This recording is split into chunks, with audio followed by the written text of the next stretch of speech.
Amen. Purihin po ang Diyos. Welcome po sa ating pag-aaral ng salita ng Diyos mula sa Jesus Christ Global Outreach, araw-araw na pagpapala. Ang mensahe po ng Panginoon na binigay sa atin ngayon ay nito po sa aklat ng Efeso, chapter 3, verse 17, 18, and 19. Naway manatili si Kristo sa inyong mga puso sa pamamagitan ng inyong pananalig sa Kanya.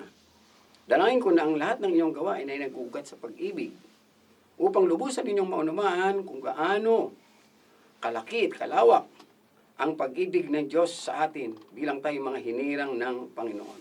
Malaman ninyo ang katotohanan na ang pag-ibig ni Kristo na binigay sa atin ay nais niyang maipamuhay po natin. So purihin po ang ating Panginoong Diyos.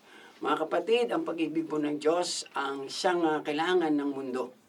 At ito po ay pinaparating sa ating lahat. Ang mundo sumisigaw sa mga fake news, bad news, di ba?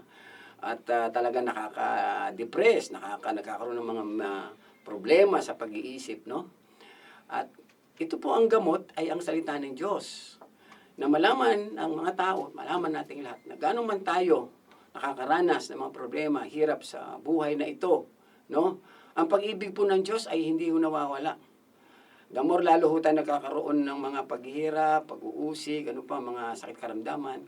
Ang pag-ibig ng Diyos ay lalo po tayong inaabot. At nais ng Panginoon, malaman natin kung gaano niya po tayo kamahal. Wala pong sukat, walang hangganan. Sabi niya, malaman niyo ang taas, ang lalim, ang lawak at ang laki ng pag-ibig ng Diyos. At ito pinatunayan niya, hindi lamang sa salita, kundi sa gawa, binigay niya si Jesus bilang Panginoon, tagapagligtas ng ating buhay. At alam niyo po, kung lalagyan po natin ito ng title, ito po yung Knowing God to Loving God.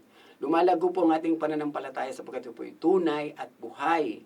Ibig sabihin, mula sa pagkakilala, no? Maraming tao kilala ko na po ang Panginoon, tinanggap ko ang Panginoon, no? Pero dapat po lumalago, no? Ang paglago nito ay paglago sa ating pagmamahal sa Panginoon. Nang sa ganon, yung pananampalataya natin ay hindi po nasasayang. Tandaan nyo mula sa pagkakilala sa Panginoon tungo sa pagmamahal sa Panginoon. Alam niyo po si David, kaya tinawag siyang a man after God's heart. Sabi niya po sa awit 116 verse 1. Sabi niya, Panginoon, lalo kitang minamahal dahil sinasagot mo at dinidinig mo ang aking mga panalangin. Ikaw, kababayan, kamahal sa buhay.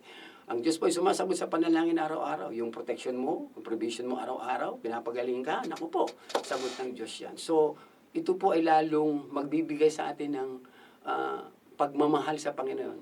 Nadidevelop. Di ba? Ang pagmamahal ng Diyos ay binibigay sa ating lahat. Amen. So, kung makalilimutan yan, nais ko ikaw panalangin. Panginoon, maraming po salamat sapagkat lubos, mahal mo kaming lahat at ayaw mo kami mapahamak at nais mo kaming patuloy maligtas, mapalapit po sa iyo. Tulungan mo kami at turuan mo kaming mahalin ka, Panginoon, upang lahat ng ginagawa namin ay bunsod ng iyong pag-ibig. Salamat po, Diyos. Ito po ang aming dalangin sa pangalan ni Jesus. Amen. And amen. God bless po.